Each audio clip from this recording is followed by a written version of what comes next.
কপোতাক্ষ নদের তীর ঘেঁষে দাঁড়িয়ে আছে প্রাচীন একটি মসজিদ।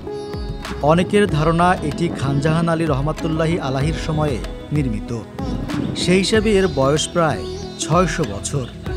জনশ্রুতি আছে মসজিদটি নির্মাণের প্রায় ৩০০ বছর পর জলদস্যুদের অত্যাচারে মসজিদ সংলগ্ন এলাকা জনশূন্য হয়ে পড়ে। দীর্ঘকাল মসজিদটি ব্যবহৃত না হওয়ায় ঘন জঙ্গল ও পলিমাটিতে ঢাকা পড়ে যায় মসজিদটি। ১৯৪৭ সালে দেশভাগের পর মসজিদটি মানুষের নজরে আসে পুনরায়। ঘন জঙ্গল কেটে ও মাটি খুঁড়ে স্থানীয় মানুষেরা পুনরায় মসজিদটিকে ব্যবহার উপযোগী করে তোলেন। মাটি খুঁড়ে তোলা হয় বলেই সেই থেকে এটির নাম হয় মসজিদকুর মসজিদ। এই নামেই এখন গ্রামটিও পরিচিত। এটির অবস্থান খুলনার কয়রার আমাদি ইউনিয়নের মসজিদকুর গ্রামে। ইট সুরকির নির্মিত মসজিদটি সুন্দরবন সংলগ্ন সবচেয়ে প্রাচীন প্রত্নসম্পদ।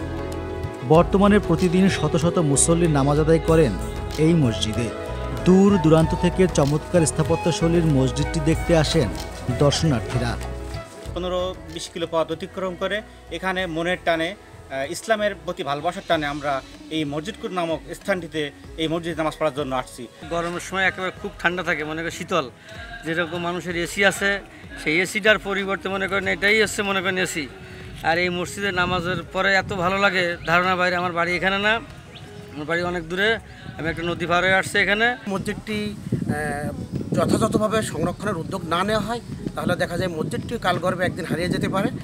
তো আমরা আহ্বান করব এলাকার অধিবাসী হিসাবে যে মসজিদটি প্রত্নতত্ত্ব অধিদপ্তর সংস্কার করে।